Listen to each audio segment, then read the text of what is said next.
ফাগফিরলি। চতুর্থবার রব্বি ইন্নী যালামতু নাফসি ফাগফিরলি। পঞ্চমবার রব্বি ইন্নী যালামতু নাফসি ফাগফিরলি। ষষ্ঠবার রব্বি ইন্নী যালামতু নাফসি ফাগফিরলি। সপ্তমবার রব্বি ইন্নী যালামতু নাফসি ফাগফিরলি। অষ্টমবার রব্বি ইন্নী যালামতু নাফসি ফাগফিরলি। নবমবার রব্বি ইন্নী যালামতু নাফসি ফাগফিরলি। দশমবার রব্বি ইন্নী যালামতু নাফসি ফাগফিরলি। প্রিয় ভাইরা, প্রিয় মা বোনেরা, এই দোয়াটি 10 বার পড়ার পরে 3 নাম্বার কাজ হলো। প্রিয় ভাইরা, প্রিয় মা বোনেরা, 3 নাম্বার কাজ হলো ধনী হওয়ার জন্য, রিজিক বৃদ্ধি হওয়ার জন্য, অভাব অনটন দূর হওয়ার জন্য, বৃষ্টির মতো রহমত বরকত, বৃষ্টির মতো রহমত বরকত রিজিক পাওয়ার জন্য নবীজির শিখানো শক্তিশালী এই দোয়াটি আপনারা 3 বার আমার সঙ্গে পড়বেন। 3 বার আমার সঙ্গে পড়েন। প্রথমবার আল্লাহুম্মা কফিনি বিহালালিকা আন হারামিকা ওয়া আগনিনি বিফাদলিকা আম্মান সিওয়াক। দ্বিতীয়বার আল্লাহুম্মা কফিনি বিহালালিকা আন হারামিকা ওয়া আগনিনি বিফাদলিকা আম্মান সিওয়াক। তৃতীয়বার আল্লাহুম্মা কফিনি বিহালালিকা আন হারামিকা ওয়া আগনিনি বিফাদলিকা আম্মান সিওয়াক। প্রিয় ভাইরা, প্রিয় মা বোনেরা, এই দোয়াটি 3 বার পড়ার পরে 4 নাম্বার কাজ হলো শক্তিশালী এই দোয়া, যেই দোয়া সহিহ বুখারীতে বর্ণিত হয়েছে, যেই দোয়া পড়লে আপনি জান্নাতে চলে যাবেন। আমার নবী বলেন, যারা এই দোয়াটা দিনে পড়বে ওই দিন মারা গেলেই তারা জান্নাতে চলে যাবে। যারা এই দোয়া রাতে একবার পড়বে ওই রাতে মারা গেলেই তারা জান্নাতে চলে যাবে। এই জন্য এই দোয়াটা আমার সঙ্গে একবার আপনারা পড়েন। এই দোয়াটি সহিহ বুখারীতে বর্ণিত হয়েছে। আমাদের নবীজি বলেছেন পাওয়ারফুল, শক্তিশালী দোয়া। এটা দিনে পড়লে ওই দিনে জান্নাত, রাতে পড়লে ওই রাতে আল্লাহ আপনাকে জান্নাত দান করবেন যদি আপনি মারা যান। সুবহানাল্লাহ। তো এই দোয়াটি একবার আমার সঙ্গে পড়েন।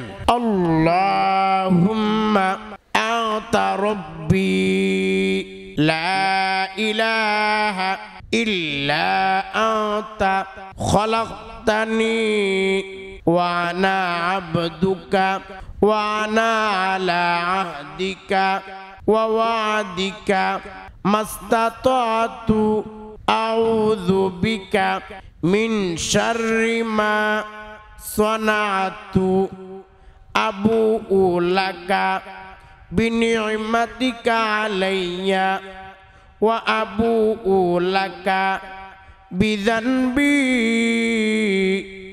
ফাগফিরলি ফাইন্নাহু লা ইয়াগফিরুয যুনুবা ইল্লা আনতা। প্রিয় ভাইরা, প্রিয় মা বোনেরা, এই দোয়াটি একবার পড়বেন, এই দোয়াটি একবার পড়বেন। এরপর 5 নাম্বার কাজ হলো নবীজি 5 নাম্বার কাজ হলো আমি যে দুরূদটি যেভাবে যে নিয়মে পড়ব আপনারা আমার সঙ্গে ওই দুরূদটি 12 বার পড়বেন।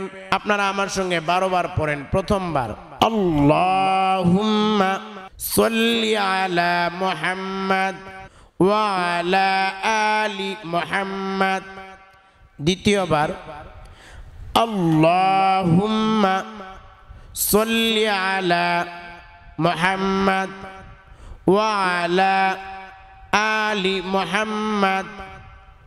তৃতীয়বার আল্লাহুম্মা সাল্লি আলা মুহাম্মাদ ওয়া আলা আলি মুহাম্মাদ। আল্লাহুম্মা সাল্লি আলা মুহাম্মাদ ওয়া আলা আলি মুহাম্মাদ। আল্লাহুম্মা সাল্লি আলা মুহাম্মাদ ওয়া আলা আলি মুহাম্মাদ। আল্লাহুম্মা সাল্লি আলা মুহাম্মাদ ওয়া আলা আলি মুহাম্মাদ। আল্লাহুম্মা সাল্লি আলা মুহাম্মাদ ওয়া আলা আলি মুহাম্মাদ। আল্লাহুম্মা সাল্লি আলা মুহাম্মাদ ওয়া আলা আলি মুহাম্মাদ। আল্লাহুম্মা সাল্লি আলা মুহাম্মাদ ওয়া আলা আলি মুহাম্মাদ। আল্লাহুম্মা সাল্লি আলা মুহাম্মাদ ওয়া আলা আলি মুহাম্মাদ। আল্লাহুম্মা সাল্লি আলা মুহাম্মাদ ওয়া আলা আলি মুহাম্মাদ। আল্লাহুম্মা সাল্লি আলা মুহাম্মাদ ওয়া আলা আলি মুহাম্মাদ। প্রিয় ভাইয়েরা, প্রিয় মা বোনেরা, এই দুরূদটি 12 বার পড়বেন।